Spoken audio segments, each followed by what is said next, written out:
You ask Tiger to solve. This deals with linear equations with one unknown. The final result is y equals 4. Let's solve it step by step. Group all y terms on the left side of the equation. Subtract 7y from both sides. Group like terms.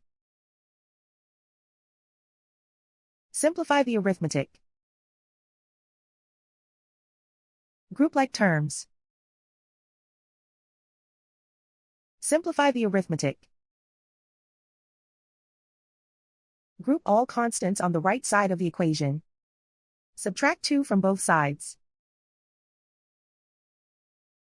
Simplify the arithmetic.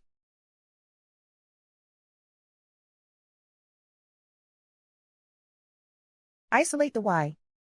Divide both sides by -4. Cancel out the negatives. Simplify the fraction. Cancel out the negatives. Find the greatest common factor of the numerator and denominator.